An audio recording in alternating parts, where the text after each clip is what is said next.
It's the future. I mean, it's just broadcast. I'm sure there will be some. Uh,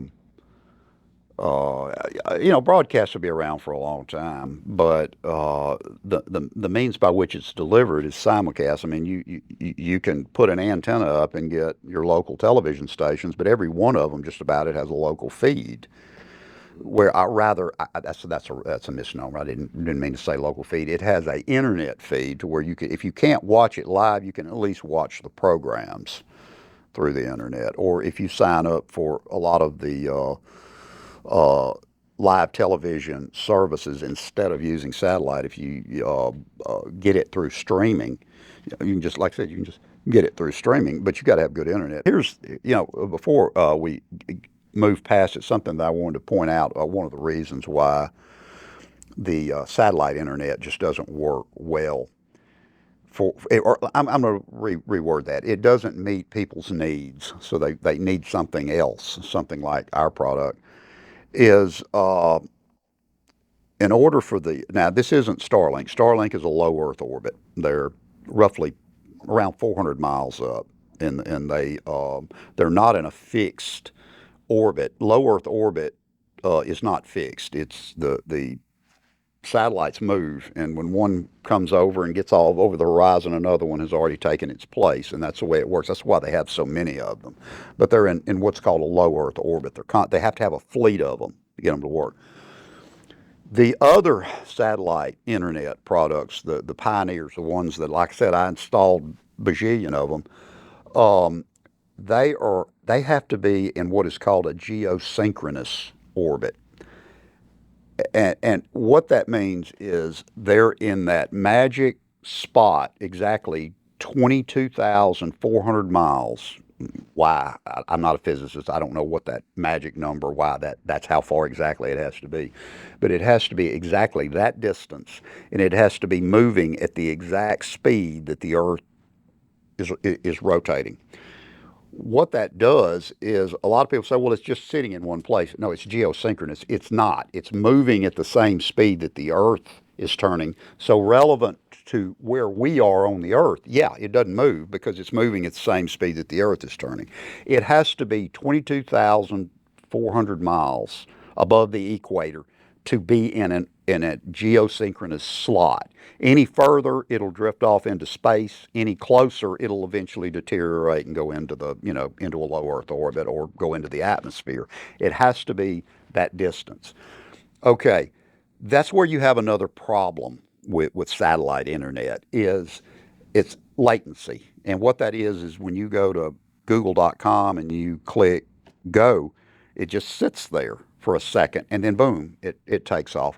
What's happening is, in order to get that internet connection, the radio, the transmitter on the end of your dish has to send a signal to www.google.com or yahoo.com. It has to go 22,000 miles, hit the satellite, come 22,000 miles back down and hit the network operating center. Radio waves travel at the speed of light. That's the fastest that anything can travel.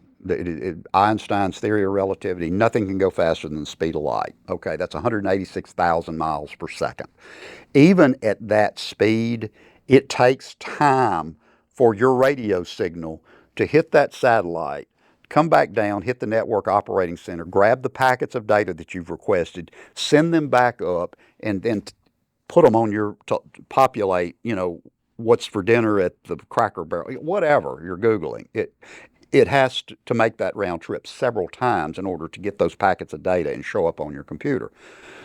The latency is not that big a deal in most of your applications, but there's a lot of applications it's not good, because if you've got a VPN and you've got satellite internet from a geosynchronous standpoint, a VPN is a shield, it's a protection. So everything that's done is done within the domain of something else. So you've got even more trips back and forth to make that VPN. So you are filling out a form on your VPN and you type in or you want to type your name as Joe Smith, Joesmith, and then you look up and it's just now typing ITH after you've already typed it and you're looking back at it, because that latency is delaying everything that you're doing. And the other thing too, and this is a biggie because we have so many customers that are gamers.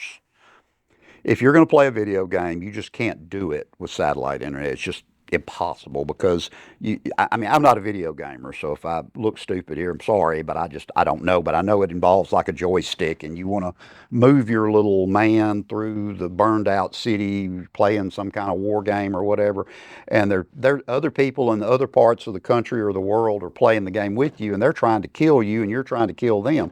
Well, you see the bad guy, and you try to move that person with a joystick. When you do that, the latency's trying to make all these round trips. The other guy just killed you because he's not on something that is dealing with a geosynchronous satellite 22,000 miles away. He's dealing with something like this. It's terrestrial.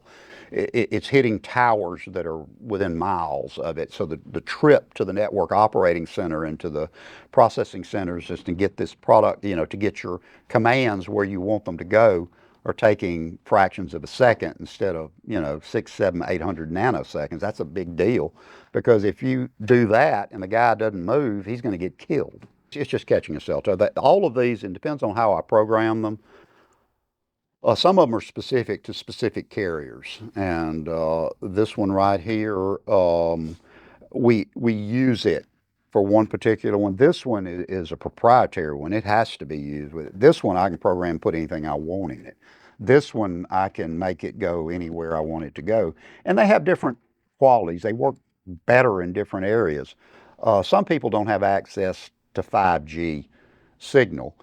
And I can actually make this modem, which is a less expensive, carrier aggregates, which is fabulous, but it's only 4G. It doesn't pick up 5G. Well, if you live somewhere where there's no 5G, I can manipulate this and make it get a better connection than this one will, because this one's really got to hit 5G or it's not, it just doesn't. It's like using